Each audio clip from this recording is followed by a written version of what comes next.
Shalom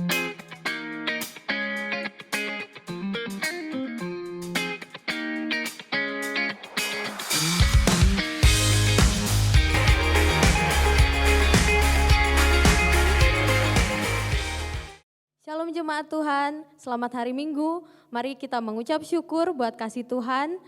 Kita boleh sampai saat ini Tuhan masih pimpin, masih tuntun di awal bulan Juni. Tuhan masih menyertai kita, memimpin kita. Terima kasih buat kasih setia Tuhan. Mari kita beribadah. Sebelumnya mari kita berdoa. Selamat pagi Tuhan, mengucap syukur buat kasih setiamu. Engkau memimpin anak-anak-Mu Bapa. Saat ini Tuhan kami mau beribadah, memuji, memuliakan nama Tuhan. Urapi, ajari kami Tuhan dengan kuasa-Mu Bapa. Bapa, biarlah hati kami mau mengucap syukur, menyenangkan hati Tuhan, memuji Tuhan dan menyembah Tuhan. Terima kasih Bapa, dalam nama Yesus Kristus, amin. Haleluya. Mari datang ke baitnya Tuhan.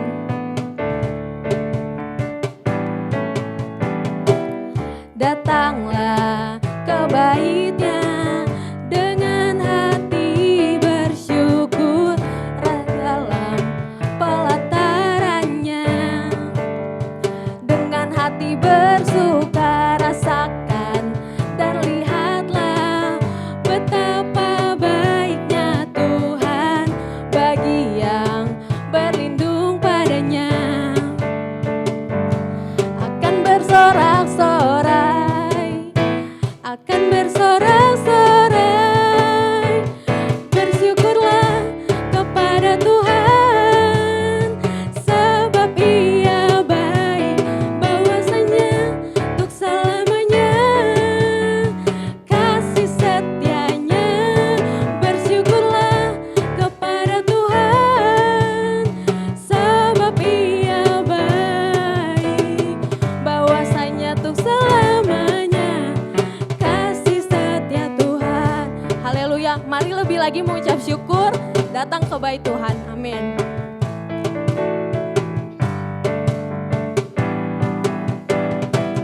Datanglah ke baitnya dengan hati bersyukur ke dalam pelatarannya.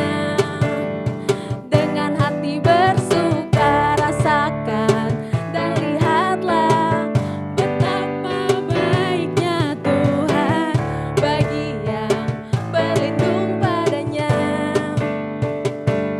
Akan bersorak-sorai, akan bersorak-sorai, bersyukurlah kepada Tuhan, sebab Ia baik, bahwasanya untuk selamanya kasih setianya. Bersyukurlah kepada Tuhan, sebab Ia baik, bahwasanya untuk selamanya kasih setianya.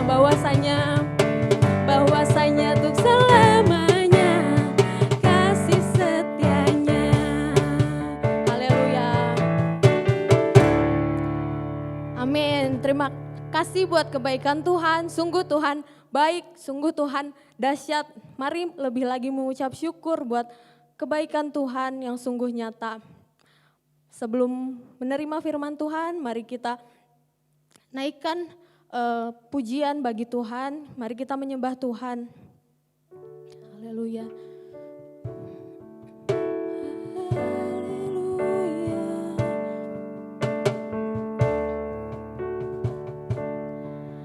Yesus Tuhan. Mari kita percaya bahwa Tuhan sanggup melakukan segala perkara yang gak mungkin buat pikiran manusia. Tuhan sanggup. Haleluya.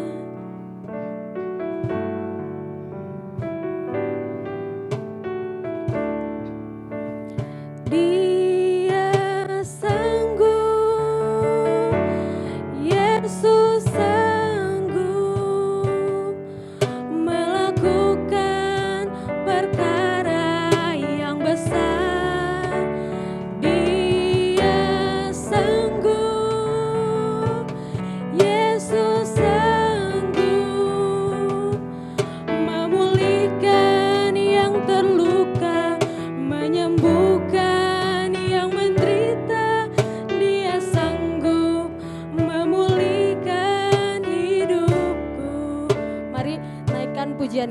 awal.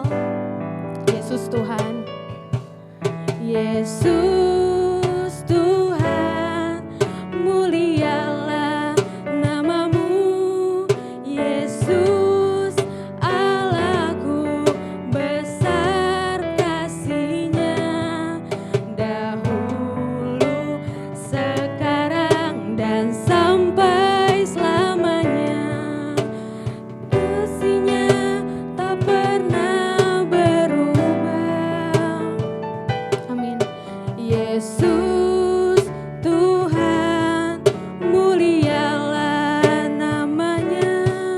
Yesus Allahku, besar kuasa-Nya, dahulu, sekarang, dan sampai selamanya. Kuasa-Nya tak pernah berubah. Dia sanggup, amin. Yesus sanggup melakukan perkara yang besar. Dia sanggup, Yesus sanggup memulihkan yang terluka, menyembuhkan yang menderita. Dia sanggup memulihkan hidupku. Amin. Yesus sanggup melakukan perkara yang besar. Dia sanggup, Yesus sanggup menyembuhkan yang terluka, memulihkan yang menderita.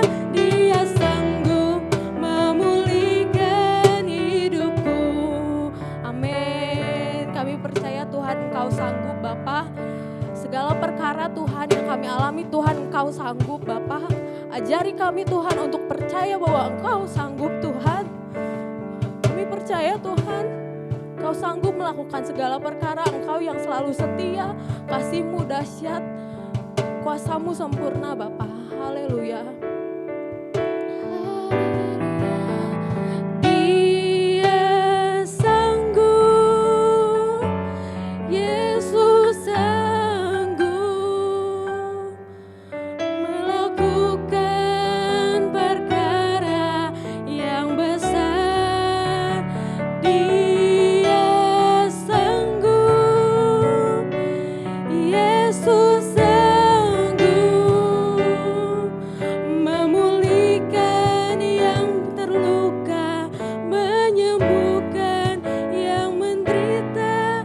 Dia sanggup memulihkan hidupku. Dia sanggup, Yesus sanggup.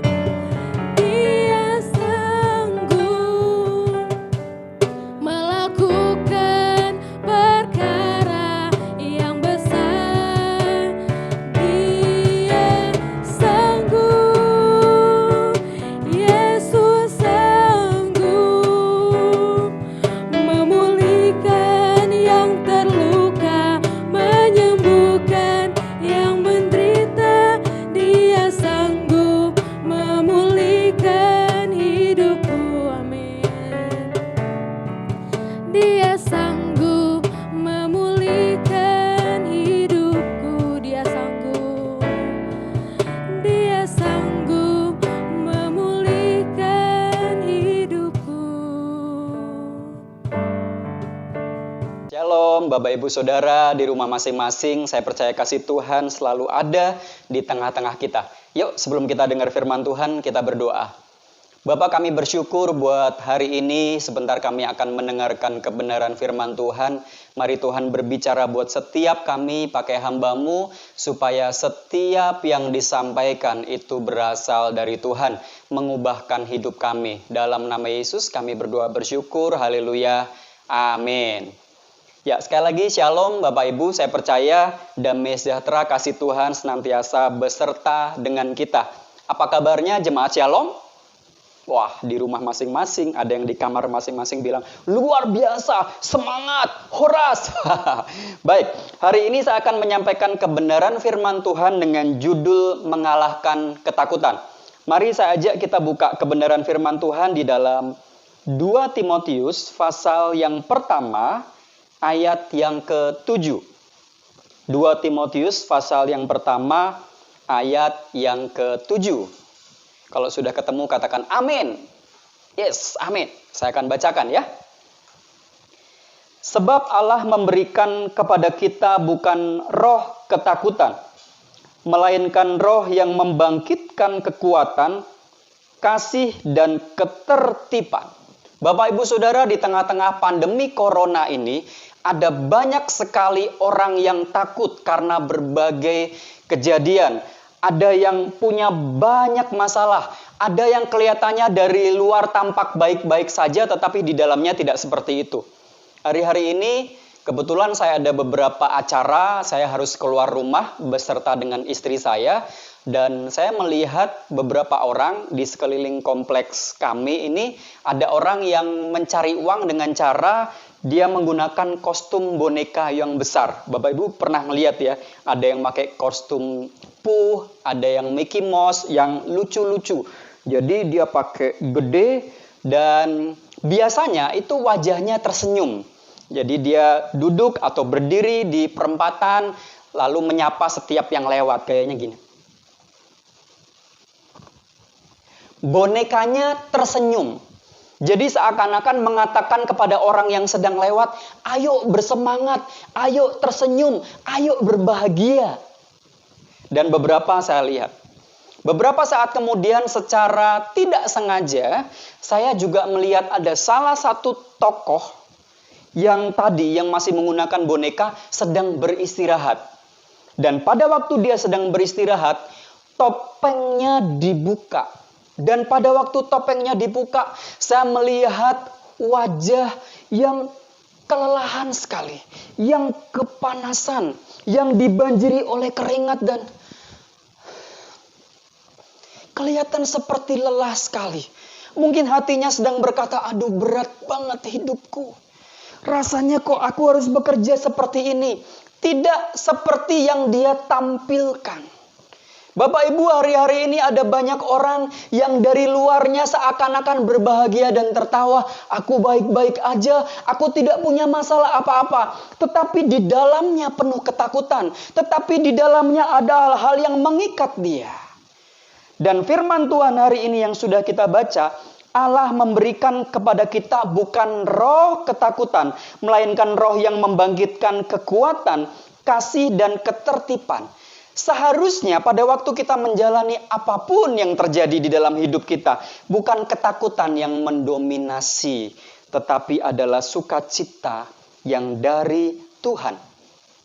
Penulis buku terkenal yang bernama Zig Ziglar pernah berkata, kalimatnya luar biasa ini. Ketakutan adalah ruangan gelap, tempat semua yang buruk berkembang. Jadi Ziglar meneliti dan menuliskan, pada waktu orang yang hidup di dalam ketakutan, di situ banyak hal buruk yang berkembang. Pada waktu kita sedang mengalami ketakutan, hati kita diarahkan kepada pemikiran-pemikiran yang belum tentu terjadi. Waduh, nanti saya tidak makan.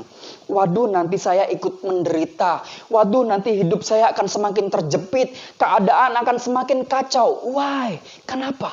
Karena takut. Bapak Ibu, saya tidak sedang mengatakan kita tidak bisa punya masalah.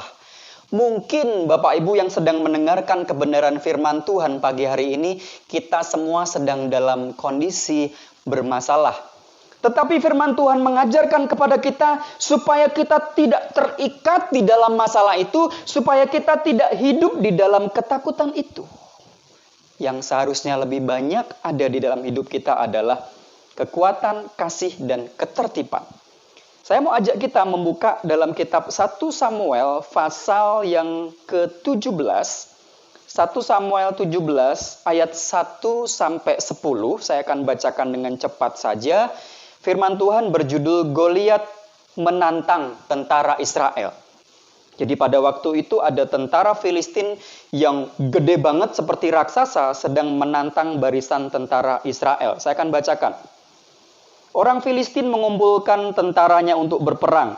Mereka berkumpul di Soko yang di tanah Yehuda dan berkemah di antara Soko dan Aseka di Efes Damim. Saul dan orang-orang Israel juga berkumpul dan berkemah di lembah Tarbantin. Mereka mengatur barisan perangnya berhadapan dengan orang Filistin. Orang Filistin berdiri di bukit sebelah sini dan orang Israel di sebelah sana dan lembah di antara mereka. Sampai di situ dulu. Orang-orang Israel dengan tentaranya, dengan barisannya, siap bukan untuk berkemah, siap untuk berperang, siap untuk menghadapi musuh. Begitu juga orang Filistin. Ayat keempat, lalu tampillah keluar seorang pendekar dari tentara orang Filistin, namanya Goliat, dari Gad. Tingginya 6 hasta sejengkal. Ketopong tembaga ada di kepalanya, dan ia memakai baju zirah yang bersisik.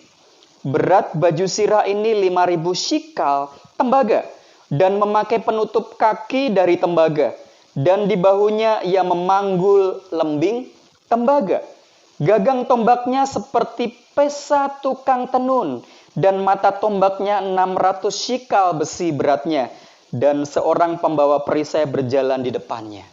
Filistin punya seorang tentara pendekar yang gede banget. Kalau saya gambarkan di sini menurut ukurannya tingginya hampir 3 meter. Semua badannya dari atas sampai bawah tertutup. Mungkin hanya mata dan bagian mata ke atas yang terbuka. Bayangkan kalau kita menghadapi raksasa yang seperti ini. Dan yang lebih mengejutkan lagi, ada orang yang membawa perisai berjalan di depannya. Senjatanya aja beratnya bisa lebih dari 100 kilo. Ya. Senjatanya lebih dari 100 kilo yang dipakainya semuanya berat banget. Dan ini luar biasa. Ia berdiri dan berseru kepada barisan Israel. Katanya kepada mereka, Bapak Ibu perhatikan. Mengapa kamu keluar untuk mengatur barisan perangmu? Bukankah aku seorang Filistin dan kamu adalah hamba Saul? Pilihlah bagimu seorang dan biarlah ia turun mendapatkan daku. Ia dapat berperang melawan aku dan mengalahkan aku, maka kami akan menjadi hambamu, tetapi jika aku dapat mengungguli dia dan mengalahkannya, maka kamu akan menjadi hamba kami dan takluk kepada kami. Perhatikan ayat 10. Pula kata orang Filistin itu, aku menantang hari ini barisan Israel, berikanlah kepadaku seorang supaya kami berperang seorang lawan seorang. Ketika Saul dan segenap orang Israel mendengar perkataan orang Filistin itu, maka cemaslah hati mereka dan sangat ketakutan. Raja Saul yang pada waktu itu menjadi seorang raja adalah tentara perang yang sangat berpengalaman. Kemungkinan besar badannya juga tegap meskipun tidak sebesar Goliat. Dan firman Tuhan mengatakan rakyat Israel waktu itu cemas dan mereka sangat ketakutan. Kenapa? Ditantang oleh seorang yang sangat besar, ditantang oleh seorang raksasa yang bernama Goliat. Goliat kemungkinan berseru-seru tidak cuma sekali, tetapi selama beberapa hari. Jadi selama beberapa hari, sehari beberapa kali dia ngomong, ayo lawan aku, mana tentaramu, mana tentaramu. Dan itu membuat gemetar. Dan itu membuat ketakutan. Bapak Ibu bayangkan, kalau kita mendengar suara yang menantang, suara yang mengancam, suara yang membuat kita bisa gemetar, dan itu diulang berkali-kali. Saya punya pengalaman sederhana hari-hari ini. Jadi di tempat tinggal saya itu banyak sekali kucing. Saya nggak tahu itu yang punya berapa orang, tapi yang pasti banyak sekali kucing.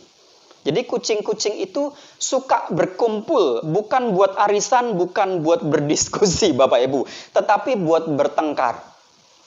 Yang menjadi masalah adalah seringkali kucing-kucing yang bertengkar ini tempat bertengkarnya di atas genteng. Dan beberapa kali genteng rumah kami menjadi sasarannya. Menjadi medan pertempurannya. Jadi bisa dibayangkan dari pagi sampai tengah malam. Setiap beberapa jam. Dan kalau misalkan kucing sedang bertengkar itu bukan gini jalannya. Tik, tik, tik, muang, tik, tik, tik, muang. Bukan begitu. Jalannya bisa dan bisa lari-lari, dan apa akibatnya? Genteng bisa diinjak-injak, asbes bisa diinjak-injak, bruk gitu. Apa yang menjadi ketakutan saya? Kira-kira apa Bapak Ibu? Betul. Nanti kalau gentengnya roboh gimana? Nanti kalau berlubang bagaimana? Itu baru kucing. Itu baru makhluk yang kecil. Nah, ini bangsa Israel menghadapi tentara yang sangat menakutkan, menghadapi raksasa.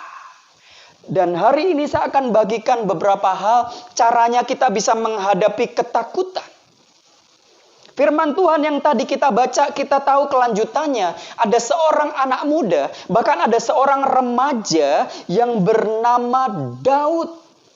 Yang akhirnya berani menghadap Raja Saul. Siapa dia? Berani menantang barisan Israel. Kok dia berani-beraninya menghina Allah kita? Aku mau menghadapi dia. Dan Saul pada waktu ngobrol dengan Daud, aimane, letik pisan, belum berpengalaman. Hari ini kita akan sama-sama belajar beberapa hal.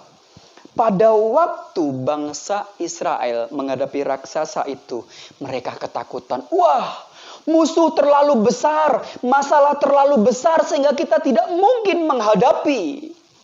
Tetapi tahukah yang dipikirkan Daud, Bapak Ibu? Daud berpikir, musuhnya terlalu besar sehingga tidak mungkin meleset.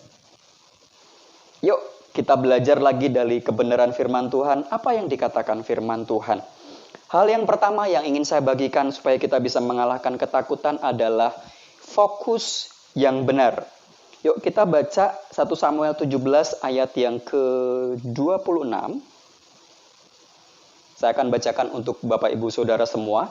Lalu berkatalah Daud kepada orang-orang yang berdiri di dekatnya, apakah yang akan dilakukan kepada orang yang mengalahkan orang Filistin itu dan yang menghindarkan cemooh dari Israel?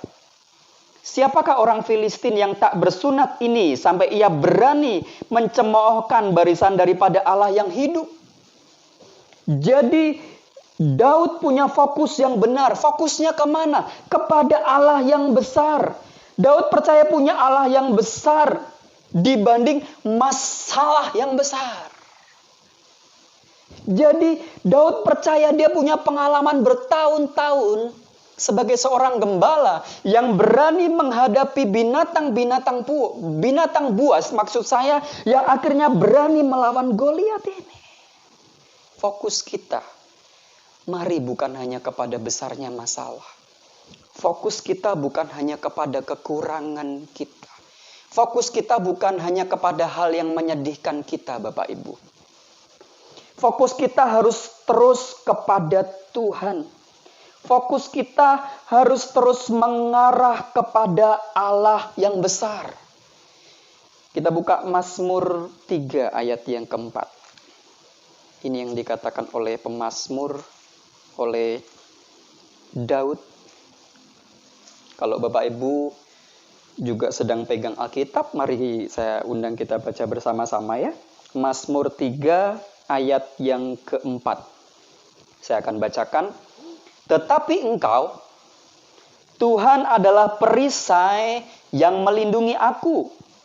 Engkaulah kemuliaanku dan yang mengangkat kepalaku. Pemazmur berkata, engkau Tuhan perisai yang melindungi aku. Jadi pada waktu Daud sedang menghadapi Goliat yang besar, Daud percaya bahwa ada perisai yang sedang melindunginya. Saya percaya Tuhan yang menjadi perisai kita, yang melindungi setiap kita. Itu tadi yang pertama, Bapak Ibu. Yang kedua adalah berhati-hati dengan yang kita dengar. Berhati-hati dengan orang-orang sekitar kita yang seringkali melemahkan. Kita setiap hari menonton televisi, ada banyak sekali berita. Dan kita harus melatih pikiran kita untuk kita bisa menyaring pikiran kita. Kenapa? Karena dari pagi sampai pagi lagi ada banyak berita yang menakutkan. Ini angka-angka kok tidak menurun atau belum menurun, tapi sehari bertambah, 2 hari bertambah, 3 hari bertambah, kok sudah puluhan ribu orang yang kena corona. Kita harus memastikan bahwa yang kita dengar adalah sesuatu yang baik dan membangun. Bapak Ibu Saudara, pada waktu Daud mencoba ke medan peperangan, kakak-kakak Daud memarahinnya. "Hei Daud, ngapain ke sini? Kamu anak kecil, kamu mau ngapain ke sini? Kamu kepo. Kamu kurang kerjaan ya. Kamu pasti berpikiran jahat, kamu pengen nonton perang kan? Sana kamu pulang, sana kamu pulang." Tetapi Daud tidak sedang melakukan itu. Pada waktu Daud ditugaskan untuk memberi makan kepada kakak-kakaknya, dia tidak menganggap bahwa perkataan itu adalah sebuah kebenaran, bahwa dia adalah pengganggu dan tidak bisa apa-apa. Intimidasi ada di sekitar kita. Bapak Ibu, pada waktu saya menyiapkan kebenaran firman Tuhan ini, saya mendapatkan kalimat begini. Kalau kita memiliki penasehat yang salah, maka itu akan bisa berisiko menukar iman kita dengan ketakutan kita. Iman akan apa? Iman akan kebenaran firman Tuhan. Bahwa Tuhan adalah pembebas, bahwa Tuhan adalah penyembuh, bahwa Tuhan adalah yang melepaskan, bahwa Tuhan adalah yang memulihkan. Itu adalah iman kita. Tetapi dunia dan sekitar kita seringkali ngomong, rasanya nggak bisa, rasanya nggak mungkin, rasanya semakin menurun, rasanya bangkrut. Dan kemungkinan besar benar-benar seperti itu. Kita menderita, kita nggak bisa apa-apa. Bapak Ibu, kalau saya tanya, siapa yang menjadi penasehat kita akhir-akhir ini? Siapa yang seringkali berhubungan dengan kita di media sosial dan perkataan apa yang disampaikan? Hal-hal apa yang kita masukkan di dalam pikiran kita? Karena apa yang seringkali kita masukkan, itu yang akan keluar. Dan itu yang akan menjadi iman kita. Jadi jangan tukarkan iman kita dengan ketakutan kita. Itu tadi yang kedua. Yang ketiga yang akan saya bagikan adalah jaga hati. Yakinlah kepada ketetapan Allah. Mari saya ajak kita buka di dalam 2 Korintus pasal yang ke-10.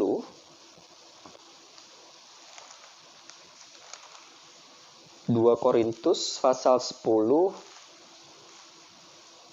ayat 3 sampai 5. 2 Korintus pasal 10 ayat 3 sampai 5. Saya akan bacakan buat Bapak Ibu Saudara semua. Memang kami masih hidup di dunia, tetapi kami tidak berjuang secara duniawi. Karena senjata kami dalam perjuangan bukanlah senjata duniawi, melainkan senjata yang diperlengkapi dengan kuasa Allah yang sanggup untuk meruntuhkan benteng-benteng. Kami mematahkan setiap siasat orang dan merubuhkan setiap kubu yang dibangun oleh keangkuhan manusia untuk menentang pengenalan akan Allah. Kami menawan segala pikiran dan menaklukkannya kepada Kristus. Berhati-hati supaya kita menjaga hati, yakin pada ketetapan Allah. Yakinlah bahwa apa yang Tuhan sudah beri itu jadi kekuatan kita. Allah kita memberikan kita kekuatan untuk melawan.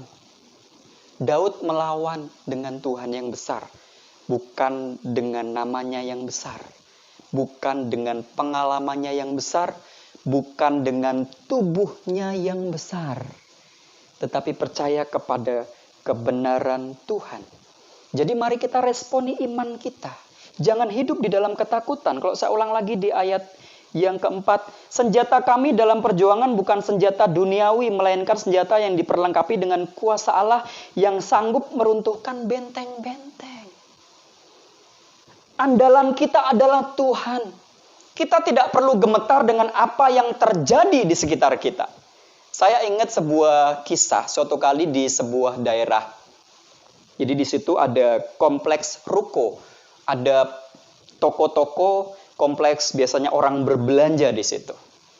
Nah, suatu kali ada seorang pengusaha yang kaya raya. Dia berkeliling dari satu tempat ke tempat yang lain dan suatu kali dia melihat daerah ruko-ruko itu kayaknya bagus buat berbisnis. Nah, karena orang ini kaya raya, maka dia mendatangi beberapa ruko itu. Apa yang dia perbuatnya? Dia bilang sama pemilik toko, toko ini mau saya beli, mau nggak? Silahkan, harganya berapa? Harga mahal pun saya tidak masalah, uang saya banyak. Jadi dia datangin, Bapak Ibu, satu toko ke toko yang lain. Dia datangin semuanya. Di satu gang itu semua pemiliknya dia datangin. Dan dia mau beli semua rukonya. Dan singkat cerita, hampir semua pemilik toko melepaskan rukonya. Dan dimiliki oleh orang kaya ini. Tetapi ada satu pemilik toko yang kebetulan ada di tengah. Tokonya kalau dilihat yang lain juga kayaknya tidak sebesar yang lain. Lalu orang yang kaya tadi ngomong, tahu nggak Bapak, Anda satu-satunya orang yang tidak mau melepaskan toko untuk saya beli loh. Silahkan aja sebutkan angka. Lalu pemilik toko ini enggak, saya nggak mau jual. Saya ingin mempertahankan toko saya. Pokoknya saya tidak mau jual berapapun harganya. Saya tidak mau lepasin. Lalu kesel banget si orang kaya ini. Dia sebel banget. Dan dia marah, dia bilang gini. Ini sekali lagi ya, ini penawaran terakhir. Anda betul nggak mau jual tokonya? Betul, saya nggak mau jual toko. Kalau gitu, Anda harus siap menanggung resikonya. Saya akan bikin semuanya menjadi milik saya. Siap menanggung resiko. Ini terakhir sekali. Siap menanggung resiko. Silahkan, saya nggak takut. Saya punya strategi yang handal untuk mengalahkan saudara yang toko kecil. Silahkan. Betul Bapak Ibu Saudara. Tidak mau dilepasin. Dan singkat cerita, itu ruko-ruko dirapihin. Semuanya dimiliki oleh satu orang yang kaya tadi dan satu di tengah. Itu ditulis gede-gede. Wah, barang terbaik, obral besar, pusat penjualan, itu semua tokonya ditulis seperti ini. Lalu dengan santainya pemilik toko yang kecil yang tidak mau melepaskan lihat-lihat, bagus ya, bagus ditata rapi. Lalu dia buat sebuah tulisan di depan toko. Tulisannya menarik sekali. Tulisannya begini Bapak Ibu.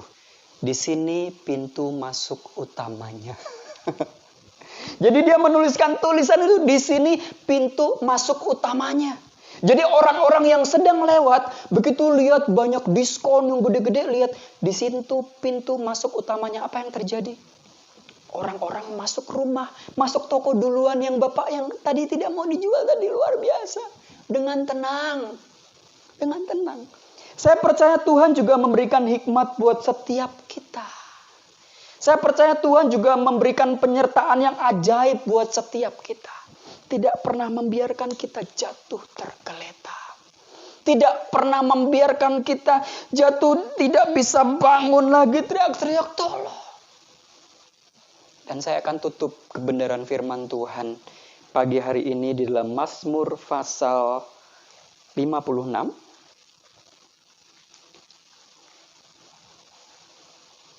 Mazmur 56 ayat 4 dan 5. Mazmur 56 ayat 4 dan 5. Beginilah bunyinya. Waktu aku takut, aku ini percaya kepadamu. Kepada Allah yang firman-Nya ku puji. Kepada Allah aku percaya, aku tidak takut apakah yang dapat dilakukan manusia terhadap aku. Jadi pemazmur mengatakan percaya kepada Tuhan. Bapak Ibu, mari kita percaya sama Tuhan. Kita tidak perlu takut. Saya ingat sebuah lagu. Ku tidak takut, sebab Kau besertaku. Ku tidak bimbang, sebab Engkau Allahku. Engkau meneguhkanku. Dan saya percaya bahwa sungguh-sungguh Tuhan yang akan menjadi andalan kita. Satu-satunya yang menjadi kekuatan kita. Saya percaya kebenaran firman Tuhan yang akan menguatkan setiap kita. Jangan takut, mari hadapi. Dan kita akan tampil sebagai pemenang. Tuhan Yesus memberkati. Mari saya ajak kita semua berdoa, Bapak Ibu Saudara. Terima kasih buat firman Tuhan, buat semua kebenaran yang sudah kami dengar pagi hari ini. Hamba berdoa buat seluruh sidang jemaat Gereja Rehobot Shalom dimanapun berada. Biarlah damai sejahtera Tuhan atas setiap kami. Bukan roh ketakutan, tetapi kami berani menghadapi semuanya. Bukan karena kami berpengalaman Tuhan, tetapi kami punya Allah yang besar. Setiap kebenaran firman Tuhan termeterai dalam hidup kami. Kami praktekkan, kami jadi umat yang menang. Terpujilah namamu kekal sampai selama-lamanya. Dalam nama Tuhan Yesus kami berdoa, kami bersyukur. Haleluya. Amin. Shalom Bapak Ibu, saya serahkan kembali kepada hamba Tuhan.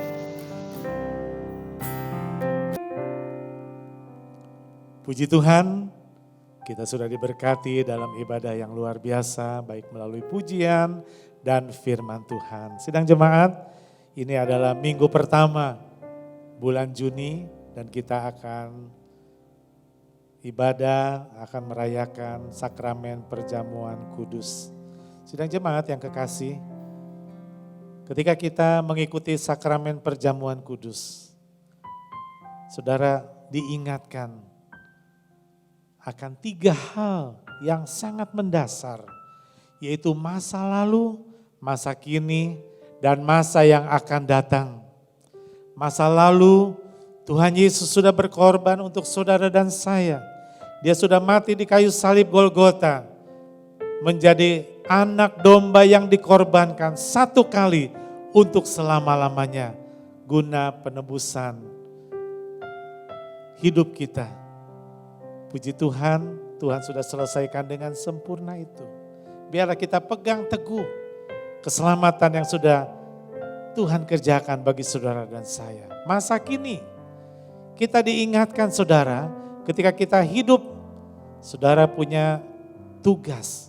Saudara dipanggil untuk menjadi saksi Kristus. Melalui perkataan dan perbuatan kita, saudara menjadi garam dan terang bagi dunia ini. Amin. Biarlah saudara hidup kita benar-benar boleh mencerminkan saksi Kristus. Masa yang akan datang, kita diingatkan bahwa Tuhan Yesus akan datang kedua kali untuk menjemput gerejanya. Saya percaya janji Tuhan ya dan amin. Dia sudah berjanji akan kembali. Mari kita mempersiapkan diri kita untuk kita benar-benar menjadi jemaat-jemaat, menjadi mempelai wanita yang benar-benar siap menyambut kedatangan Yesus yang kedua kali. Amin. Puji Tuhan ya. Sebelum kita masuk dalam perjamuan, mari kita nyanyikan satu pujian. Darahnya amat kuasa. Ketika kita menerima anggur, ini melambangkan darah Kristus yang tercurah bagi saudara dan saya. Dan kita menerima roti yang terpecah, ini menggambarkan tubuh Kristus yang terpecah untuk saudara dan saya. Mari kita nyanyikan pujian ini. Darahnya amat kuasa, sucikan dari dosa. Mari sidang jemaat bangkit berdiri. Lepaskan segala susah, darahnya tebus saya. Puji Tuhan. Saudara pegang roti di tangan kanan saudara. Sekali lagi roti ini melambangkan tubuh Kristus yang terpecah di kayu salib Golgota.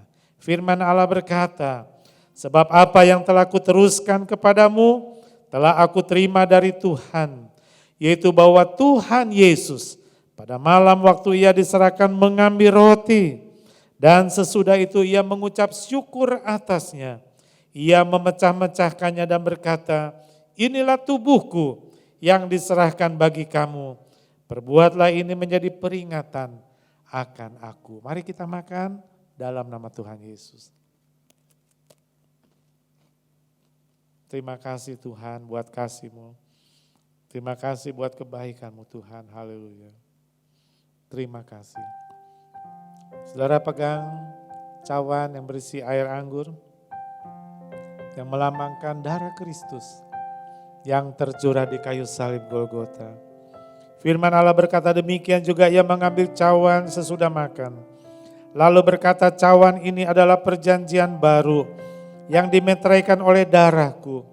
Perbuatlah ini setiap kali kamu meminumnya menjadi peringatan akan aku.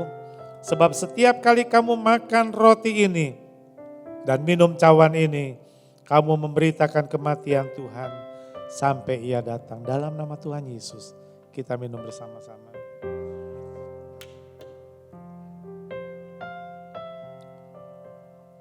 Hati kami penuh dengan ucapan syukur, terima kasih Bapa. Kalau untuk kesekian kalinya Tuhan, kami boleh dipersatukan menjadi satu tubuh Kristus melalui sakramen perjamuan kudus ini. Tuhan, biarlah kami boleh menjadi jemaat-jemaat yang berkenan di hadapan Tuhan. Jemaat yang menghargai pengorbanan-Mu di kayu salib Golgota. Jemaat yang mau bersaksi untuk memenangkan jiwa-jiwa. Dan jemaat yang kedapatan layak saat Engkau datang menjemput kami kedua kali. Terima kasih Bapa, berkati seluruh sidang jemaat-Mu. Berkati juga hamba-hamba-Mu yang sudah melayani dalam ibadah pada hari ini. Tuhan pakai terus lebih hari lebih heran bagi kemuliaan nama Tuhan. Berkati seluruh sidang jemaat-Mu Tuhan. Sekalipun kami ada dalam rumah kami masing-masing ibadah online ini, kami percaya berkat Tuhan limpah. Berkati dalam rumah tangga, berkati dalam usaha, dalam pekerjaan. Beri kesehatan untuk sidang jemaat-Mu. Anak-anak kami diberkati oleh Tuhan. Terpuji nama-Mu Bapa. Mari sidang jemaat, kita bangkit berdiri untuk menerima berkat yang berasal dari Tuhan kita Yesus Kristus. Sidang jemaatku yang kekasih, di akhir dari ibadah kita pada siang hari ini, terimalah berkat yang berasal dari Tuhan kita Yesus Kristus. Kiranya kasih Allah Bapa di surga dan persekutuan Roh Kudus beserta dengan kita mulai saat ini sampai Maranatha, Tuhan Yesus datang kedua kali. Bapa, terima kasih. Bapa, terima kasih. Bapa di dalam surga, ku berterima